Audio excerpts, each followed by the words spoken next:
Hari ni kita nak masak menu nasi goreng. Resepi by Mama. By the way, yang memasak ialah Mama sendiri. Let's go.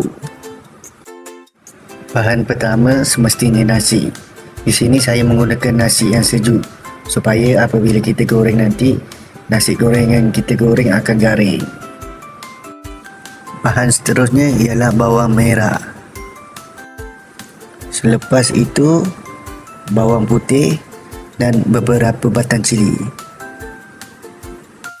Kemudian 2 butir telur, beberapa tangkai kacang panjang. Sebagai tambahan perisa, saya tambahkan beberapa daging ayam yang sudah dicincang halus.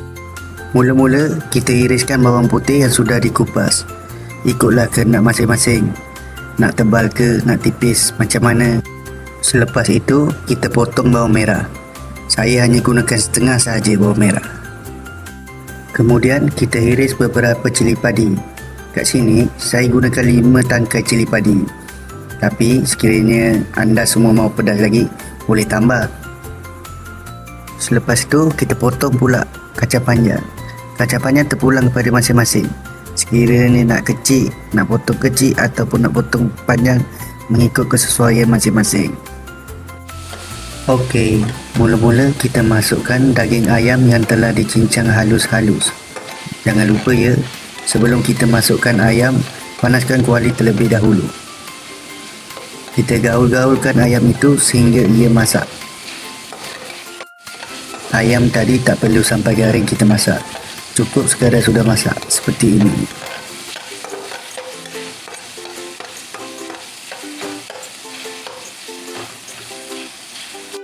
Selepas itu, kita masukkan bawang putih, cili padi beserta bawang merah yang telah kita iris dan cincang.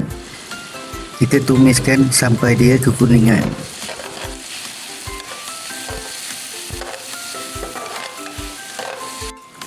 Apabila bawang kita sudah kekuningan, masukkan pula 2 butir telur.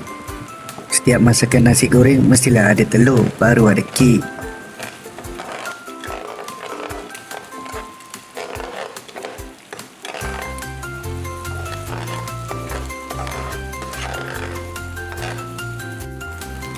Jangan lupa masukkan kacang panjang yang kita potong tadi.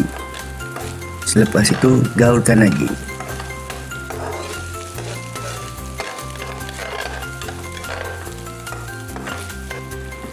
Kemudian, masukkan nasi sejuk yang tadi. Di sini saya menggunakan 3 sendok nasi ya.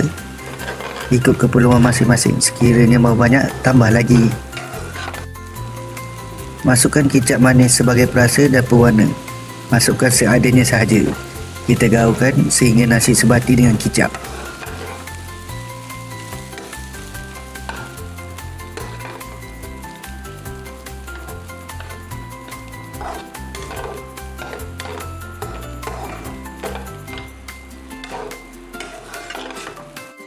Akhir sekali, masukkan garam dan ajinomoto mengikut selera masing-masing ya.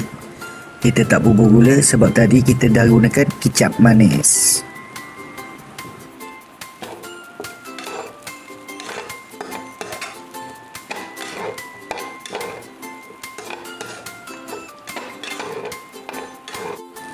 Dah siap nasi goreng resepi Mama. Selamat mencuba.